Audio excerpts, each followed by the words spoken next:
कोणाच्या लेकराचं वाटोळं करून आमचे पोरं आम्हाला नाही मोठे करायचे। तीनदा झाले आमचं आरक्षण घालवायचं, काही पडद्याच्या मागून येत, काही पडद्याच्या पुढून येत, कोण कोण काय करतं आम्हाला काही मिळत लागत नाही। माग सिद्ध झालं तरी आमचं कुंकड हरत देत कागद मिळत लागत। मनोज जरांगे पाटील नावाचा एक युवक गोदापट्ट्यामध्ये अर्थात बीड जिल्ह्यामध्ये जन्माला येतो। तो एका सर्वसामान्य कुटुंबामध्ये वाढतो।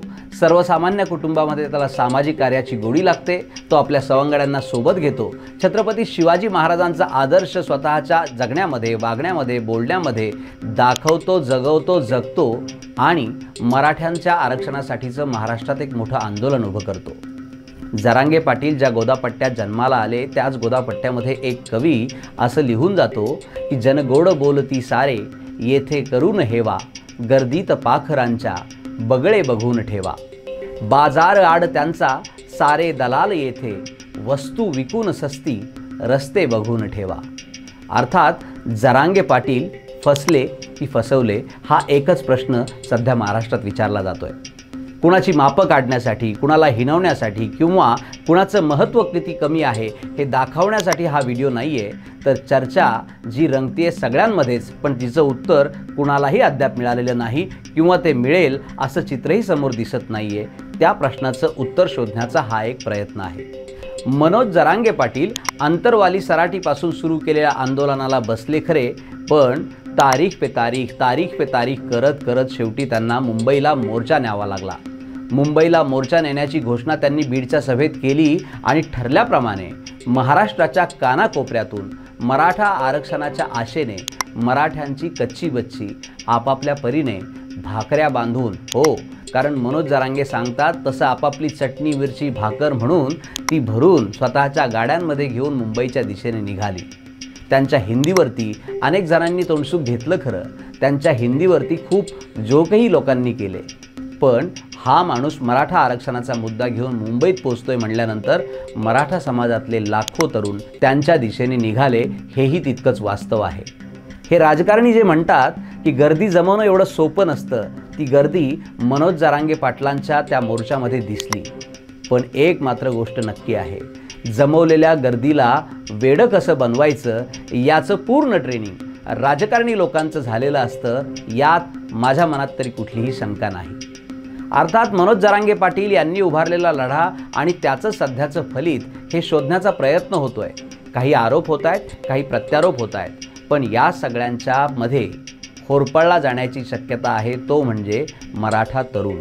ज्या तरुणाच्या न्याय हक्कासाठी मराठा आरक्षणाचा लढा उभारला गेला, त्या मराठा तरुणाच्या पदरामध्ये नेमकं काय पडणार आहे हा खरा प्रश्न आहे। या प्रश्नाचं उत्तर शोधण्याचं गेले 2-3 दिवस लोक आपापल्या परीने प्रयत्न करतायत, पण म्हणतात ना, शेवटी जगामध्ये वातावरण असंच असतं की नेमकं आपल्याला काही माहीत नसेल तर त्याच्या भोवती अनेक चर्चा घडवायच्या आणि शेवटी म्हणायचं आता उत्तर येणारा काळच देईल। पण एक गोष्ट नक्की आहे, मनोज जरांगे पाटील हे जेव्हा वाशीमध्ये सगळ्या महाराष्ट्रातल्या मराठ्यांना मुंबईत येण्याचं आव्हान करत होते, त्या आवाहनाला लोकांनी जोरदार प्रतिसाद द्यायला सुरुवात केली होती आणि सरकारपुरतं घाबरलं होतं हे निश्चित आहे। ज्यांना कोटींच्या आशा होत्या, आशांना लाखोंची गर्दी दिसली आणि त्यातही दुसऱ्यांना हिणवण्याची भाषा दिसली, असे केविलवाणे चेहरे असलेले नेते महाराष्ट्रामध्ये जन्मलेले आहेत, हेच या निमित्ताने बघायला मिळालं।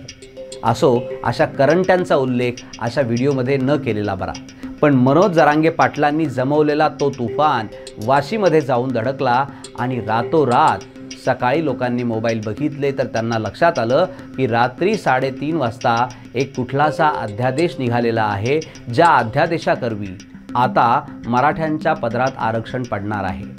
लोक आनंदी होते, घरोघरी पेढे वाटले गेले, नाचले गेलं आणि बरंच काय काय केलं गेलं। सेलिब्रेशनसारखा माहोल महाराष्ट्रामध्ये होता। सेलिब्रेशनसारखा हा माहोल महाराष्ट्रात शांत होतो न होतो तोच जरांगे पाटील पुन्हा लोकांच्या भेटीला निघाले। जरांगे पाटील प्रत्येक ठिकाणी जात होते आणि महाराष्ट्रामध्ये एकच चर्चा रंगत होती, जरांगे पाटील या सगळ्या घटनाक्रमामध्ये फसले की फसवले गेले।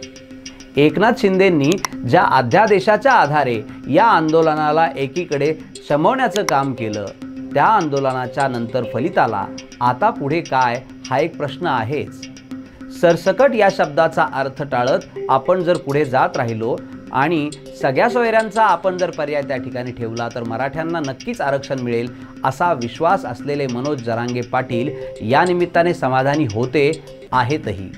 परंतु अध्यादेश बघितल्यानंतर आपल्याला टेक्निकल बाबीमध्ये एक बाब अशी लक्षात येते की फक्त पितृसत्ताक पद्धतीचा दाखला देत गोष्टी पुढे करताना आई आपली नातेवाईक नसते।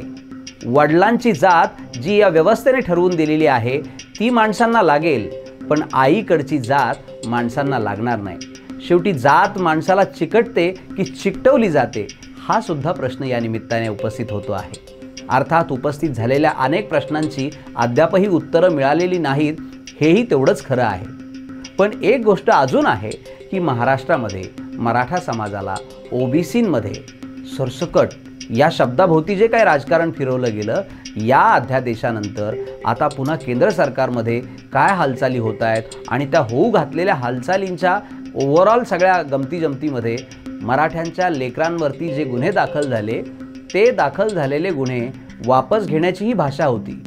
पण झालं भलतंच 2-3 दिवसांमध्ये सत्तेत असलेल्या अनेक मंडळींच्या तोंडी असंबद्ध भाषा आहे।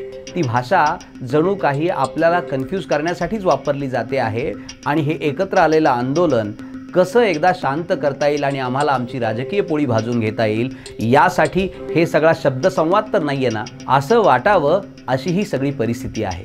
आणि मग मनोज जरांगे पाटलांच्या या आंदोलनाचं फलित नेमकं ते काय, सरसकट या शब्दामुळे आपल्याला काय मिळालंय, पितृसत्ताक पद्धतीमध्ये फक्त वडिलांचे नातेवाईक म्हणजे नेमकं काय, निजामाच्या दरबारी असलेल्या नोंदी सापडल्या, सापडत होत्या, सापडणार की कुणी आणून देणार हाही प्रश्न आहेच।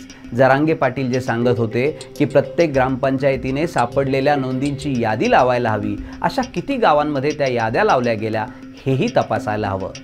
शेवटी गंमत अशी आहे ज्यांच्या पोटाला चिमटा बसतो त्यांच्याच ओठावरती गाणं येतं असं म्हणतात, कारण गाण्याला दुःख लागतं आणि म्हणून हे गाणं पुन्हा एकदा तुमच्यासमोर गाण्याची वेळ आली आहे। अर्थात बहुसंख्य समाज ज्याला आपण बऱ्याच वेळेला आपापल्या हिशेबाने आणि आपापल्या सोयीने बहुजन समाज असं वापरतो तो अशा वेळेला मात्र जातीयवादी बहुजन होतो। या शब्दाचा आणि मी बोललेल्या वाक्याचा नेमका अर्थ काय हा जरा विचार करून बघा।